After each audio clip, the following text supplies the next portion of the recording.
Ya teman-teman, jadi ini posisinya ada di belakang ya, Nah, belakang bekas rumah Dukun Ais tersebut iya ya. benar sekali. Nah, ini Nah, kita pantauan dari udara ya. Kalian lihat nah, sendiri di situ di depan kita itu ada seperti gubuk ya, seperti gubuk dan itu tampaknya kosong gitu ya Pak Denny ya. kosong. Dan Nah, setelah dicek tadi, memang nggak ada penampakan orang satupun ya iya. di daerah atau di tempat tersebut. Nah, ini dikasih tahu juga lokasi ini memang dari dulu memang apa ya, untuk ditanami padi seperti itu Iya, teman-teman iya. ya. Hingga sampai saat ini sekarang ini ya. Iya, dari kejadian sampai hingga beberapa tahun, belasan tahun berarti ya Mbak Ila? Puluhan tahun. Puluhan tahun Iya. ya masih untuk ditanami padi.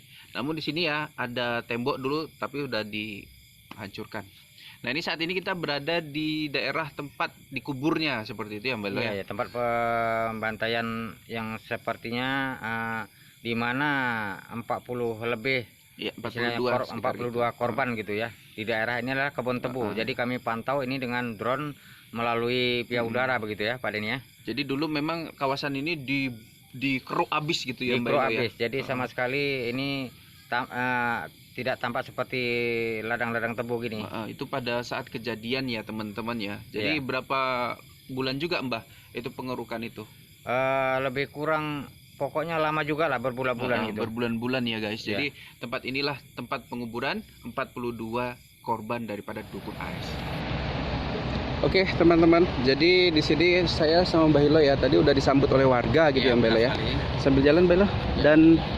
Dan ternyata di sini memang ada rumah, tapi seperti yang dikatakan oleh nenek penjaga kebun tadi ya. Iya. Katanya di sini memang ada kakek yang numpang gitu ya. Benar sekali. Menumpang di kakek-kakek tanpa ada keluarganya. Jadi cuman seorang sebatang kara ya.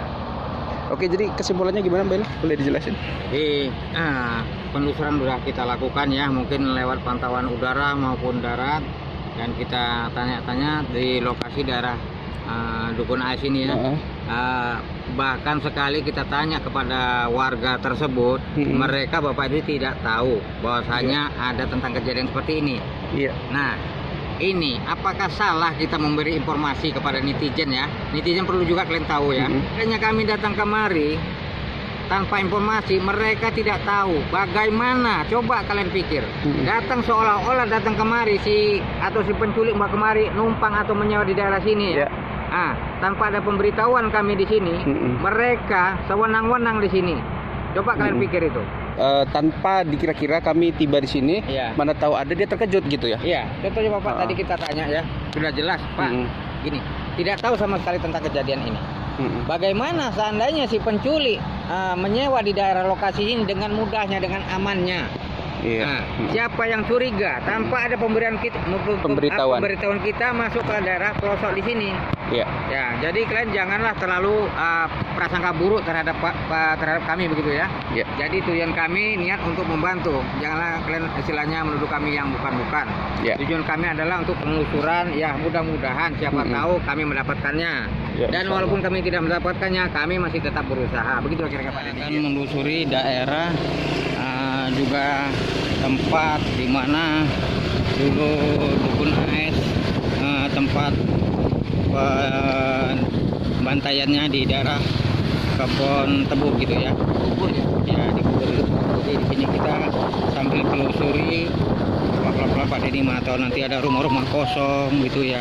Jadi kita akan telusuri gitu Pak Denny. Ini kontrakan ya. Ya, ini adalah rumah perumahan gitu.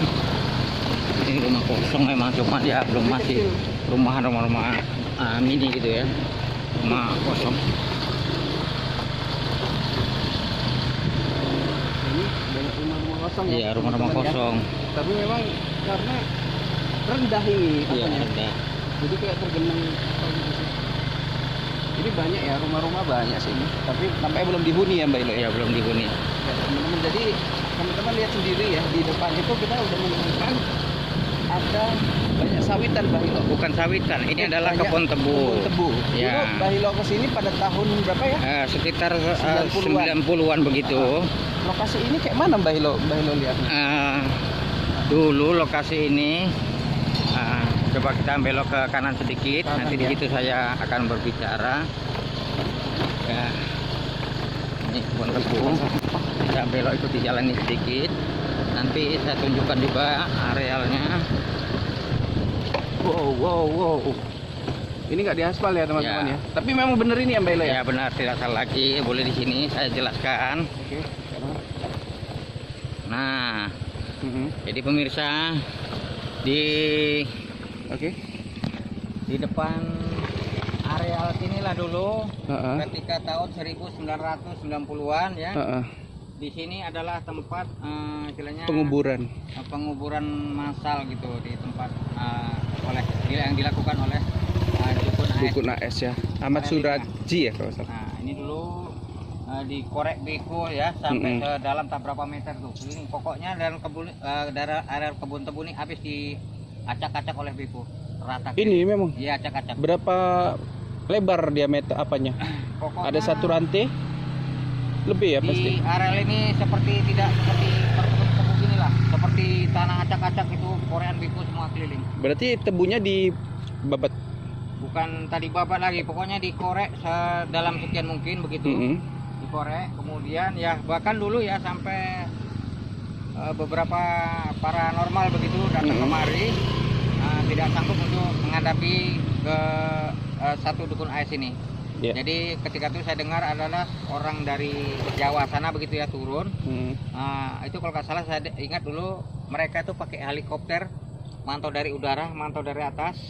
Ada nggak tanda-tanda keruan gitu mungkin ya? Bukan, waktu sebelum pencarian tuh ya, sebelum dikeruk. Nah, jadi itulah yang menunjukkan di daerah bawah sini kata dari helikopter tadi ya.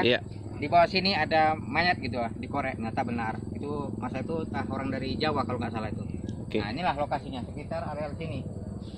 Nah, ada belah sini tidak ada gitu ya. Masa itu yang saya tahu daerah areal ini sana. Sini. Berarti dulu di sini banyak sekali ya warga berkumpul ya teman. Iya, warga berkumpul sampai ini beritanya bisa dibilangkan urutan yang kedua atau urutan yang pertama pembantaian terbesar di dunia begitu. Di dunia ya. Jadi Mbak Hilo berkaca ya dari kasus 3 bocah ini ya. Ini kita bisa juga mengambil pelajaran ya. Banyak orang. Ketahuannya berapa lama itu kira-kira Mbak Elo? Saya pun berita ini adalah sudah lupa ingat gitu ya. Ketahuannya setelah ada yang terakhir namanya kalau tidak salah siapa itu ya? Saya lupa gitu. Pokoknya ada satu aja yang ketahuan, semua kebongkar gitu ya. Itulah dari situlah mulai terbongkar semua. Oke teman-teman, jadi kita insya Allah bakal nerbangi drone, kita melihat daerah ini kembali ya. Bagaimana daerah ini kejadian di sini ya dari udara.